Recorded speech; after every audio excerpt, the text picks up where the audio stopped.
నర్మద బయట నించొని ఆలోచిస్తూ ఉంటుంది. ఇంకప్పుడే ప్రేమ అక్కడికి వచ్చి, అక్క ఏమైంది అక్క, ఎందుకు అలా డల్గా ఉన్నావు అని అడుగుతూ ఉంటే,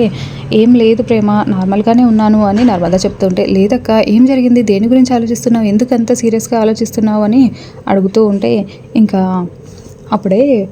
ఏం లేదు నర్మద, ఏం లేదు ప్రేమ, అయినా నువ్వేంటి ఇలా వచ్చావు అని అడుగుతూ ఉంటే, ఒక బాక్స్ తీసుకుని వచ్చి, అక్క ఇది అత్తయ్య చేసిన పాయసం, ఇది ఎలాగైనా అమృతకి ఇవ్వాలక్క అని చెప్తూ ఉంటే, అవునా అని అనుకుంటూ, సరే పద, ఇంట్లో ఎవరైనా చూస్తే ఎలా అని నర్మద అడుగుతూ ఉంటుంది. ఎవరు చూస్తారక్క, ఏం పర్వాలేదక్క, అంతా నేను మేనేజ్ చేశాను, ఎవరికి ఆ డౌట్ రాకుండా మనం వెళ్ళి ఇచ్చొద్దాము అని ప్రేమ చెప్తుంది. ఇంకా అలా వాళ్ళిద్దరు అలా వెళ్తూ ఉంటే వల్లి ఇదంతా చాటుగా చూస్తూ, వీళ్ళిద్దరు అక్క చెల్లెలు ఏదో కలిసి చేస్తున్నారు, ఏం చేస్తున్నారో తప్పకుండా నేను తెలుసుకోవాలి, తెలుసుకోకుండా మనకు మనసు ఊరుకోదు కదా అని అనుకుంటూ వాళ్ళ వెనకాలే వెళ్తూ ఉంటుంది. ఇంకా నర్మద ప్రేమ ఇద్దరు కలిసి అమూల్య వాళ్ళ ఇంటి ముందుకు వెళ్తారు. అక్కడ అమూల్య కనిపించడంతో అమూల్య అమూల్య అని పిలుస్తూ ఉంటారు.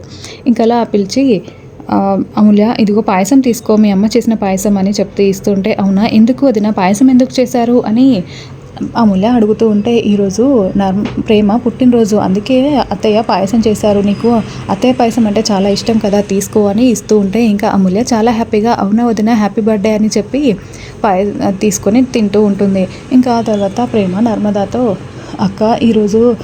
ధీరజ్ నాకు తన మీద ఉన్న ప్రేమంతా నాకు చెప్పాడక్క, నేను అమూల్య మెడలో తాళి వేసుకోమని చెప్పింది నేనే అని నిజం చెప్పేద్దాం అనుకుంటున్నాను, తనని మోసం చేయడం నాకు ఇష్టం లేదక్క అని చెప్తూ ఉంటే, అవునా అలాగైతే మళ్ళీ ధీరజ్ నిన్ను ఏమైనా అంటాడేమో, నీ మీద సీరియస్ అయితే ఎలా అని అంటూ ఉంటే, ఏం జరిగినా పర్లేదక్క, కానీ నేను నిజాన్ని దాచిపెట్టలేను అని ప్రేమ నర్మద ఇద్దరు మాట్లాడుకుంటూ ఉంటారు.